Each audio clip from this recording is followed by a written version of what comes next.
ముఖ్యంగా చాలా ప్రతిష్టాత్మకంగా నిర్వహించిన మహానాడులో లోకేష్ గారు మాట్లాడిన మాటలు కాస్త ఆశ్చర్యాన్ని కలిగించాయి అంటున్నారు చాలామంది. రెడ్ బుక్ ప్రస్తావన చాలామంది మాట్లాడుతున్నారు, కానీ అది నేరుగా లోకేష్ గారి నోటి వెంటే అధికారంలోకి వచ్చిన తర్వాత మనం చూస్తూ ఉన్నాం. రెడ్ బుక్ తీరు చూస్తుంటే ఒకరికి గుండెపోటు వచ్చింది, మరొకరు ఇప్పుడు జైలు చుట్టూ తిరగాల్సిన పరిస్థితి. అండ్ ఈ రెండు మాట్లాడుతూ అర్థమైందా రాజా అని ఒక డైలాగ్ వేయడం.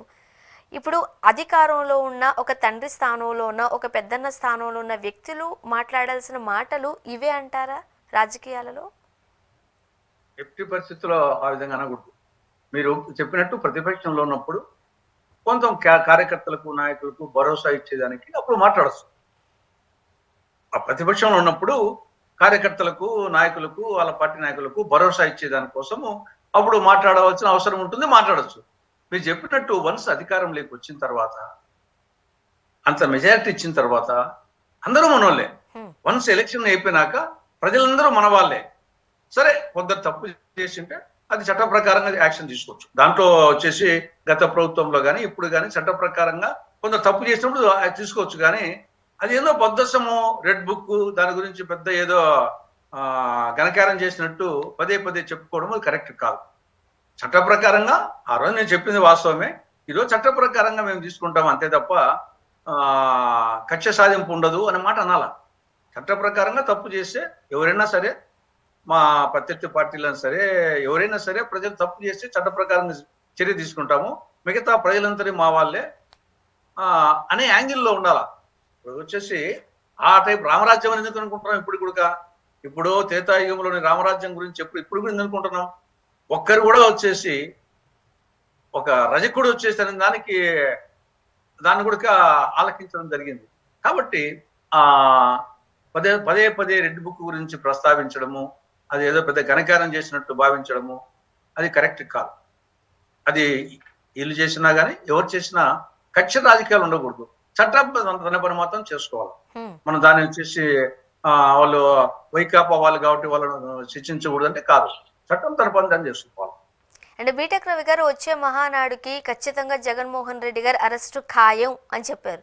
దాన్ని ఎలా చూడాలంటారు? అంటే ఈడ కొన్ని రెండు విధాలుగా చూడుతున్నాం. ఒకటి, ఆల్రెడీ ఆయనకు పాత కేసులు ఉన్నాయి, సిబిఐ కేసులు, ఈడీ కేసులు ఉన్నాయి. మననే గాలి జనార్దన్ రెడ్డి ఇష్యూ కూడా చూశాం. ఆయన కూడా 12 ఏళ్ళ తర్వాత 14 ఏళ్ళ తర్వాత వచ్చింది. ఈయన కూడా దాదాపు వచ్చేసి 12 ఏళ్ళు అంటున్నాయి. అందులో ఒక కేసు కాదు, అనేక కేసులు ఉన్నాయి, సిబిఐ కేసులు, ఈడీ కేసులు. అది ఒకటి. అది సుప్రీంకోర్టు కూడా ఆల్రెడీ డైరెక్షన్ ఇచ్చింది తొందరగా పూర్తి చేయాలని చెప్పేసి. సరే, ఇప్పుడు మద్యం కేసు అనేది, ఇప్పుడు కొత్త కేసులు అనేది ఒక టైపు. కొత్త కేసుల్లో దీంట్లో వచ్చేసి మద్యం కేసులో నాకు తెలిసి గడప వరకు వచ్చింది. ఏది కృష్ణమోహన్ రెడ్డి, ధనంజయ రెడ్డి ఆల్మోస్ట్ వచ్చేసి జగన్మోహన్ రెడ్డి ఇంటి గడప వరకు వచ్చింది. కాబట్టి ఛాన్సెస్ ఉన్నాయి. మద్యం కేసులో అరెస్ట్ చేసడానికి ఛాన్సులు ఉన్నాయి. జైలుకు పోతాడు, మళ్ళీ బెయిల్ వస్తుంది. జైలుకు పోయినంత మాత్రం అంటే అది కన్విక్షన్ కాదు. బెయిల్ వచ్చేసి నెలకు రావచ్చు, 2 నెలలకు రావచ్చు, 6 నెలలకు రావచ్చు. గతంలో 16 నెలలకు వచ్చినట్టు బెయిల్ వస్తుంది. ఇది ఒక యాంగిల్. నాకు తెలిసి ఛాన్సెస్ ఎక్కువగా ఉన్నాయి, అరెస్ట్ అయ్యే ఛాన్సెస్ ఎక్కువ ఉన్నాయి, జైలుకు పోయే ఛాన్సెస్ ఉన్నాయి. పోయినాకు వచ్చేసి కొన్నాళ్ళకు బెయిల్ వస్తుంది. ఇది ఒక యాంగిల్. మద్యం కేసులకు, కొత్త కేసుల నుంచి. పాత కేసులకు సంబంధించి ఇప్పటికే అబ్నార్మల్ డిలే అయింది కాబట్టి ఆ విచారణలు మొదలైతే గన దాంట్లో గాలి జనార్దన్ రెడ్డికి పడినట్టుగా కొన్ని కేసులు ఏమైనా తగులుకోవచ్చునేమో. అప్పుడు కన్విక్షన్ వచ్చినప్పుడు ఇంకా దానికి వచ్చేసి డెఫినెట్ గా శాసనసభ్యత్వం రద్దవుతుంది. తర్వాత వచ్చేసి ఏమైనా పోటీ చేస్తాను కూడా 2 ఏళ్ళు దాటితే అనర్హులుగా వచ్చే అవకాశం ఉంటుంది. కాబట్టి మనము బీటెక్ రవి చెప్పిన దాన్ని కాదనిలేము, 100% దాన్ని చెప్పలేం. కానీ దేర్ ఆర్ ఛాన్సెస్. పాత కేసులకైనా కొత్త కేసులకైనా దేర్ ఆర్ ఛాన్సెస్. కన్విక్షన్ అయితేనే జైలుకు పోతానే కాదు, బెయిల్ మీద జైలుకు పోతానే ఏం కాదు, మళ్ళీ ముఖ్యమంత్రి కూడా అయ్యారు కదా. కన్విక్షన్ అయితే మాత్రము మోర్ దాన్ 2 years అయిపోతే అవకాశాలు ఉన్నాయి. కాబట్టి మరి పాత కేసులా కొత్త కేసులా చూడాలి. ఛాన్సెస్ అంటారు మీరు? There are chances. ఓకే. అవును. జేసీ ప్రభాకర్ గారు కూడా అన్నారు. అప్పట్లో జగన్మోహన్ రెడ్డి గారు ప్రభుత్వం ఉన్నప్పుడు ప్రతి అంటే జేబుల్లోనూ డబ్బులు ఆడేవి. కాస్త పెద్దవాళ్ళకి కూడా పెన్షన్ ఇవ్వడము, అండ్ నేరుగా ఇంటికి పట్టుకొచ్చి ఇవ్వడం. సో ఇదంతా కాస్త డబ్బులన్నీ చేతులు ఆడేవి. ఇప్పుడు ఎవరి దగ్గర అసలు పక్కన చూసినా సరే అందరూ ఆ ఒకరి ముఖాలు ఒకరు చూసుకోవాల్సిన పరిస్థితి కాబట్టి మరొచ్చే ఎలక్షన్స్‌లో ఖచ్చితంగా కూటమి ప్రభుత్వం ఓడిపోతదని ముందుగానే జోస్యం చెప్తున్నారు. జోస్యం ఫలిస్తదంటారా? నా అభిప్రాయం వచ్చేసి దొందే రెండు పోతాయి. ఇప్పుడు సంక్షేమము చూడాలా, అభివృద్ధి చూడాలా, మౌలిక సదుపాయాలు చూడాలా, సుపరిపాలన ఉండాలా. హ్మ్. ఇప్పుడు ఫీల్ గుడ్ ఫ్యాక్టర్ కూడా ఉండాలా. సంక్షేమము కావాలి, అభివృద్ధి కావాలి, మౌలిక సదుపాయాలు కావాలి, ఫీల్ గుడ్ ఫ్యాక్టర్ కావాలి. ఈ 4 ఇవ్వగలిగిన పార్టీ కాంగ్రెస్ పార్టీ. ఏమంటే 2000 అవి రాష్ట్ర విభజన అంశంతో కొంత ఇబ్బంది పడినాం కానీ వీళ్ళు సంక్షేమం అనే పేరుతో అభివృద్ధి టోటల్ గా పోయింది కదమ్మా. మేము సాగునీటి రంగానికి 15% నిధులు కేటాయించేవాళ్ళం. దాని పర్యవసానంగానే ఈరోజు శ్రీశైలం కానీ, నాగార్జున సాగర్ కానీ, ప్రకాశం బ్యారేజ్ కానీ, ధవళేశ్వరం బ్యారేజ్ కానీ లేకపోతే రాష్ట్ర పరిస్థితి ఏమా? ఈరోజు ఆంధ్రప్రదేశ్ అన్నపూర్ణగా ఉందంటే కాంగ్రెస్ కాదు అది. వీళ్ళు ఏం చేశారు తెలుగుదేశం వాళ్ళు, వైకాపా వాళ్ళు. అదేవిధంగా తెలుగంగా, గాలేరు నగరి, హంపీనివా, పులిచింతల, పోలవరము, బుర్లకమ్మ ఇవన్నీ సింహభాగం కాంగ్రెస్ టైంలో అయినట్టే. వాళ్ళు ఏం చేసింది లేదు. కాబట్టి మేము అభివృద్ధి చేశాము. సంక్షేమంలో ఫీజు రియంబర్స్మెంట్ పెట్టింది మేము కామా, 108 మేము కాదా, 104 మేము కాదా, ఆరోగ్యశ్రీ మేం కాదా, ఉచిత విద్యుత్ మేం కాదా, రూపాయికి బియ్యం ఇచ్చింది మేం కాదా. కాబట్టి తర్వాత బంగారు తల్లి మేం కాదా, అమ్మహస్తం మేం కాదా, అభయహస్తం మేం కాదా. బట్ మేము చేసినట్టు చెప్పుకుంటే సంక్షేమ పథకాల్లో వీళ్ళు నథింగ్ వచ్చేసి మేము చేసినట్టు కొన్ని కంట్రోల్ చేస్తున్నారు, కొన్ని వచ్చేసి బంగారు తల్లి, అమ్మహస్తం, అభయహస్తం స్టాప్ చేసేసారు. కాబట్టి వాళ్ళిద్దరే కాదు ఉండేది, మేము కూడా ఉన్నాము. కాబట్టి వచ్చే ఎన్నికలు ఇండియా కూటమికి, ఎన్డీఏ కూటమికి మధ్య జరగబోతుంది. జగన్మోహన్ రెడ్డి మోస్ట్ ప్రాబబ్లీ వచ్చేసి నేను ముందే చెప్పినట్టు ఆయన అనర్హుడు అయితే ఆ పార్టీ ఉండదు, ఆ పార్టీ కాలగర్భంలో కలిసిపోతుంది. ఆయన వచ్చేసి ఆయన ఉంటే ఉంటుంది పార్టీ, అప్పుడు అది కూడా కాంపిటీషన్ లెక్క వస్తుంది. ఆయన అనర్హుడు అయితే గన ఆ పార్టీ కాలగర్భంలో కలిసిపోతుంది. ఫైట్ బిట్వీన్ ఎన్డీఏ కూటమి అండ్ ఇండియా కూటమి.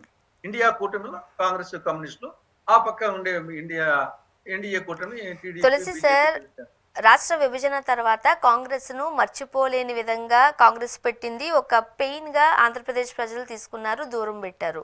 కానీ ఎప్పుడైతే తెలంగాణలో విజయం సాధించి రేవంత్ రెడ్డి గారు కాంగ్రెస్ ప్రభుత్వం అధికార పీఠం అధిరోహించిన వెంటనే అక్కడ ఏపీలో కూడా ఎంతో కొంత ఉత్సాహం వచ్చింది. కానీ నిజం చెప్పండి సార్, మీరు మీ కాంగ్రెస్ పార్టీకి సంబంధించిన ఆత్మ పరిశీలన చేసుకుంటే ఎవరు సరైన నాయకుడు ఏపీలో కనిపిస్తున్నారు? వాయిస్ వినిపించే నాయకుడు ఒక్కడన్నా ఏపీలో మీకు కనబడుతున్నారా? ఇప్పుడు చంద్రబాబు నాయుడు గారు ఏదో అంటారు జగన్మోహన్ రెడ్డి గారికి సంబంధించి, ఓ 2 రోజులు ఆయన గంటలు ప్రెస్ మీట్ పెట్టి నేను అది కాదు ఇది అరెస్ట్ చేసుకోండి ఇంకోటి అని ఆయన మాట్లాడడం తప్పితే ఎవరున్నారు కాంగ్రెస్ పార్టీలో లీడర్లు? ఎవరిని చూసి ఓటేయాలంటారు? నీ గుండెల మీద చేయబెట్టుకోమ్మా, నాకంటే విమర్శించే వాళ్ళు ఎవరన్నా ఉన్నారా? ఎక్కడ కనబడుతున్నారు మీరు? జగన్మోహన్ రెడ్డి వారానికో 10 రోజులకు వచ్చేసి సొంత మీడియా పెట్టుకొని 1-2 గంటలు తీస్తాడు. నాకు ఏమని చెప్పండి, 1-2 గంటలు మా మీడియా జగన్మోహన్ రెడ్డి లేడు. గతంలో వచ్చేసి జగన్మోహన్ రెడ్డి పరిపాలనప్పుడు 2 ఏళ్ళు కలుగులో దాక్కున్నారు. తెలుగుదేశం నాయకులు వచ్చేవాళ్ళు కాదు. నేను కడప గడ్డలో, పులివెందుల గడ్డలో, వేంపల్లో ఉండి విమర్శించినోడు నేను. కాబట్టి నాకేమంటే సొంత మీడియా లేదు కాబట్టి లేదు, కానీ నాకంటే విమర్శించినోడు నేను ఛాలెంజ్ చేసి చెప్తా వచ్చేసి ఆ పార్టీలో కానీ ఈ పార్టీలో కానీ, ఆనాడు జగన్ కానీ ఈనాడు చంద్రబాబు నాయుడు కానీ బీజేపీని కానీ నాకంటే విమర్శించినోడు ఏ పార్టీలో 5 కోట్ల ఆంధ్ర ప్రజానీకంలో లేదని ఛాలెంజ్ చేసి చెప్తా వచ్చేసి. కాబట్టి కాకపోతే ఏమంటే చెప్తున్నా కదా, మాకు సొంత మీడియా లేదు, వాళ్ళకు సొంత మీడియా నుండి. మరి ఈ రోజు సొంత మీడియా లేకుండాను మీరు కూడా తొడగొట్టో మీసం తిప్పో మాట్లాడకపోతేను అధికారంలోకి వచ్చే పరిస్థితులు ప్రస్తుత రాజకీయాల్లో చూడొచ్చా? చూస్తామా, కాలం అనేది ఒకే విధంగా ఉండదు. మన కళ్ళ ఎదుటిని అనేకం చూసాము. ఏం చంద్రబాబు నాయుడు ఓడిపోయినాడు కాదు, ఎన్టీ రామారావు ఓడిపోయినాడు కాదు, జగన్ తల్లి ఓడిపోలేదా?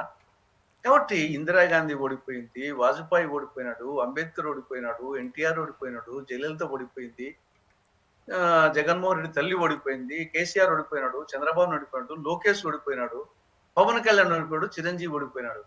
అంటే ఏముందేమో వచ్చేసి కాలమహిమ అనేది వచ్చేసి పరిత్రాణాయ సాధూనాం వినాయస దుష్కృతాం ధర్మ సంస్థాపనాయ సంభవామి యుగే అన్నట్లు వి హోప్ సార్ కాంగ్రెస్ కూడా మంచి రోజులు రావాలని కోరుకుంటున్నాం. ఏముంది ఎంతసేపు ఏంది